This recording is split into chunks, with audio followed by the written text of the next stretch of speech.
Bonjour et bienvenue dans le rendez-vous culturel de la ville de Safi. Je suis Abdesalam Boujedraoui. Nous continuons notre exploration de ce sacré 19e siècle et nous continuons à prendre connaissance des grands auteurs de l'utilitarisme anglo-saxon. Aujourd'hui, je vous propose une biographie succincte de John Stuart Mill. Cette biographie n'est pas complète, elle est là juste pour la mise en place du personnage, un peu de son caractère, et de le mettre donc en place au sein de son époque.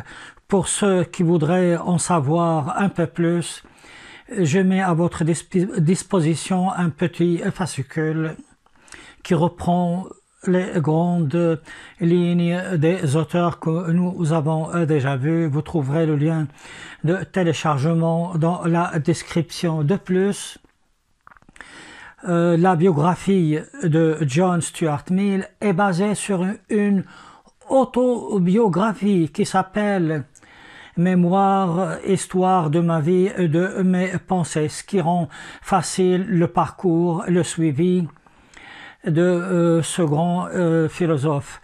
Là aussi, vous pouvez télécharger cette autobiographie à partir du lien dans la description. Il s'agit d'un PDF, c'est-à-dire des images scannées.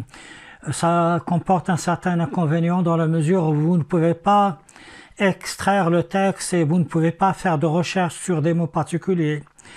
Donc vous pouvez télécharger ce livre à partir du site de la Bibliothèque nationale de France. Allons-y donc.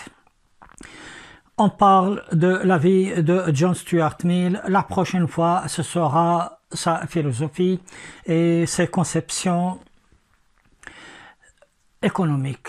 Mais vous savez, la vie de John Stuart Mill est indissociable de celle de son père, qui était quelqu'un de très connu en son époque. Il s'appelle James Mill, le père, là on parle du père. Il est né en 1773 et il décède en 1836. C'était un homme qui au départ voulait devenir pasteur, mais bon, il change d'avis. Et il se lance dans le monde de l'écriture économique. Il travaille en tant que salarié dans la Compagnie des Indes. Ceci est très important. Pourquoi? Parce que ça va lui permettre d'observer, d'analyser, de regarder les relations, les rapports, les relations donc entre l'Angleterre et les colonies, c'est-à-dire les Indes, puisqu'il travaille vraiment dans le vif du sujet. Il voit il voit à partir des ports les navires partir. Il écrira du reste un livre sur les rapports de l'Inde et de la métropole. Mais le livre important qu'il va écrire, même s'il porte un nom commun, c'est principe de l'économie politique. Alors, s'il vous plaît, faites attention, parce que principe de l'économie politique, vous trouverez beaucoup de titres de ce genre. Il ne faut pas donc confondre les différents auteurs. Mais la principale caractéristique de James Mill, le papa, est que c'est un fervent adepte de Jérémie Bentham, et cela aura une conséquence énorme sur la personnalité de son fils, John Stuart Mill. Voici donc esquissé, voici donc ce que j'ai à vous dire sur le père James Mill, qui est quelqu'un d'être connu, et même de nos jours, on a recours à ces livres lorsqu'on veut étudier l'utilitarisme et lorsqu'on voudrait aussi étudier le libéralisme. Maintenant, on se penche sur le fils James Stuart Mill, qui va, comme William Godwin et comme Jérémie Bentham, va subir la présence du père, et surtout, comme les autres personnages, il n'aura pratiquement pas d'enfance, ou exactement une enfance volée. Ainsi, à 3 ans, il apprend, c'est normal, le grec. L'apprentissage des langues mortes est quelque chose d'important chez le père Mill, puisque donc à 3 ans, il commence à lui apprendre lui-même le grec. À 8 ans, il apprend à son fils, Stuart Mill, et lui fait apprendre le latin. Mais c'est un apprentissage qui est particulier, qui rentre dans l'optique de l'utilitarisme, puisque il fait la leçon au fils, c'est-à-dire le père fait la leçon au fils, et le fils reprend le cours pour faire à son tour la leçon à la sœur. C'est une façon de maximiser, de faire le maximum avec un seul cours. Un seul cours sert pour 2 ou 3 personnes. Donc voilà ce que apprend dans son enfance, si on peut parler d'enfance, notre futur grand penseur. Et là, je vais faire des raccourcis de 7 ans à 12 ans. Alors, de 7 ans à 12 ans, il va s'initier, il va même apprendre la littérature grecque, il lit les dialogues de Platon, et il va même rédiger quelque chose qui est en rapport avec son âge. Je fais de l'ironie, bien évidemment, et je ne devrais pas en fait. Qu'est-ce qu'il rédige? L'histoire du gouvernement romain. Et il continue en s'amusant, dit-il, en lisant des traités de sciences expérimentales tels que la chimie, tels que le calcul différentiel et des choses tout à fait inadaptées pour un enfant de cet âge. Il continue donc son apprentissage et sa découverte éducative avec les idées de Locke, les idées de l'abbé Condillac, avec les idées des sensualistes, des empiristes. Il continue dans la littérature grecque et romaine, grecque, avec Aristote. Donc, à 12 ans, cet enfant possède déjà un bagage intellectuel qui rendrait jaloux beaucoup d'intellectuels de notre époque.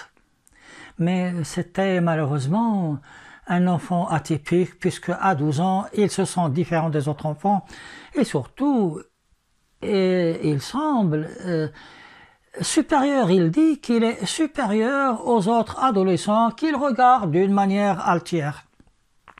Et tenez-vous bien, à qui il fait la discussion, avec qui il discute.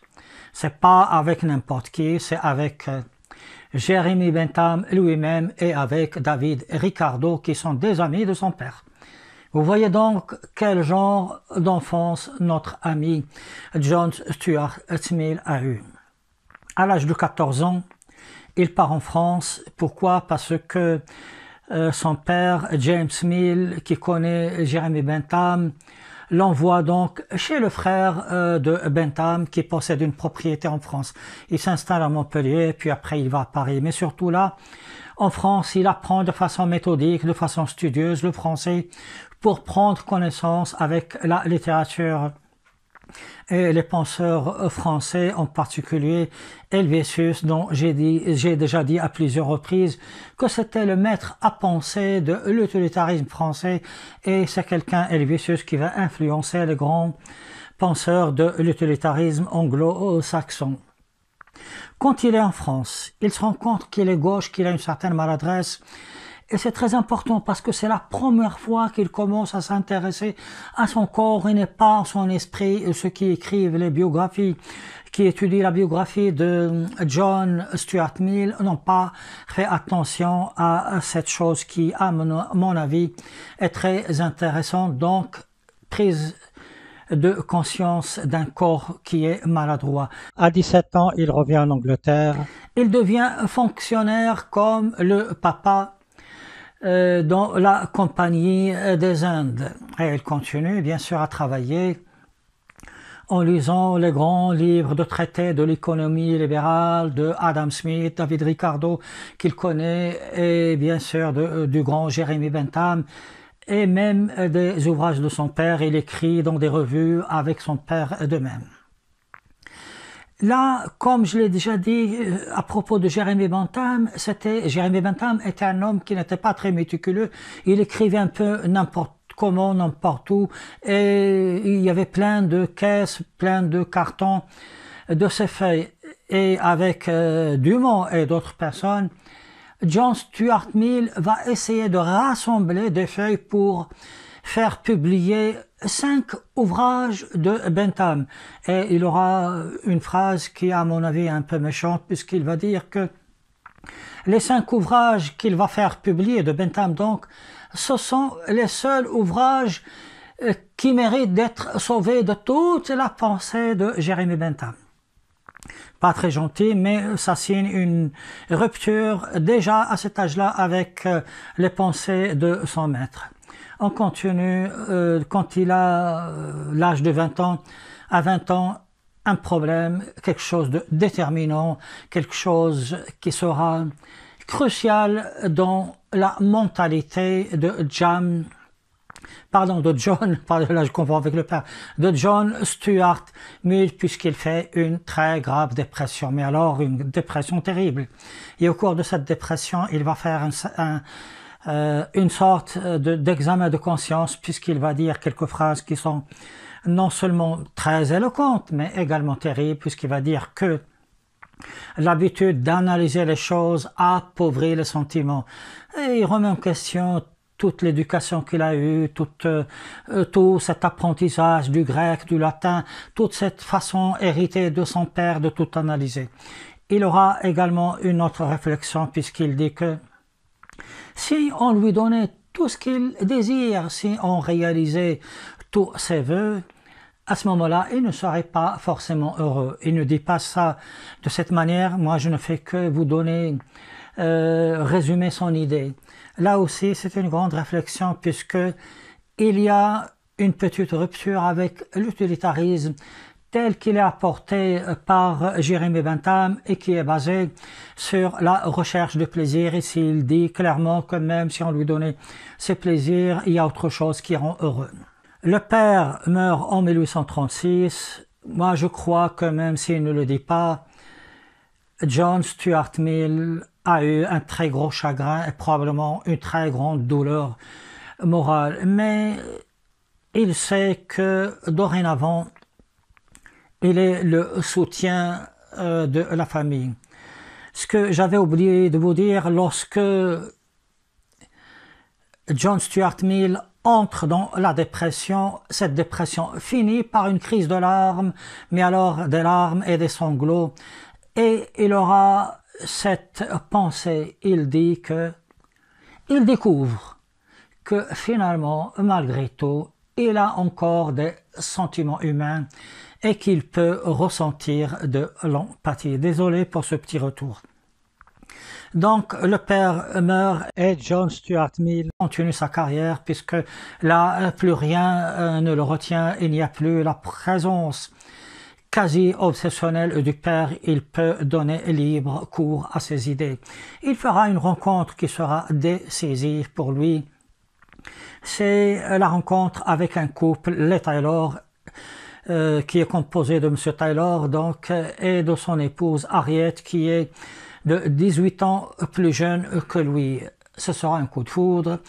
John Stuart Mill va aimer Harriet Taylor les 2 premières années d'une manière tout à fait platonique, et après ils deviennent des amants et le mari, M. Taylor, essaye de faire de son mieux pour garder les apparences de l'honorabilité. Lorsque M. Taylor, qui est très riche, comme le dit la méthode d'apprentissage de l'anglais, donc lorsque Choris, M. Taylor, a le bon goût de décéder, John Stuart Mill épouse Harriet Taylor. Il ne faut pas croire que Harriet Taylor a abandonné son mari. Elle est restée à ses côtés dans les moments difficiles. Le mari, je parle de M. Taylor. Et quand à la fin, M. Taylor devenu très malade et qu'il agonisait, elle est restée là. Donc après la mort de M. Taylor, Harriet se marie avec John Stuart Mill et ils entameront ensemble une très grande carrière. Et John Stuart Mill dit qu'il doit beaucoup à son épouse, puisque Elle lui fait découvrir des horizons qu'il n'aurait jamais pensé à explorer, tels que la condition de la femme en son temps, le féminisme, la parité, la contraception, etc. Il écrira du reste un livre sur ce sujet. Harriet lui fait aussi découvrir la condition des ouvriers, la condition humaine qui est due au libéralisme sauvage. Cela aura une influence sur sa pensée. Son épouse, malheureusement, va décéder d'une tuberculose. Elle était âgée d'à peine une cinquantaine d'années, peut-être 51 ans. Elle meurt en France à Avignon. Le mari est inconsolable, très grande douleur, très grande tristesse. Il achète une maison à Avignon en face du cimetière où est enterrée son épouse. De cette façon-là, il peut contempler et regarder chaque jour la tombe de Harriet Taylor Mill, puisqu'elle est mariée avec John Stuart Mill. Et tant bien que mal, notre philosophe, notre économiste va continuer sa route, mais avec l'aide de la fille de Harriet, Helen Taylor, ils vont écrire d'autres ouvrages. C'est tout ce que j'avais à vous dire sur la biographie de John Stuart Mill. La prochaine fois, nous aborderons sa pensée. D'ici là, je vous dis de continuer à faire attention contre cette pandémie virale qui ne veut pas finir. Elle est toujours là, elle est toujours présente. Je suis Abdesalam Boujedraoui et vous regardez les rendez-vous culturels de la ville de Safi. Merci pour votre attention.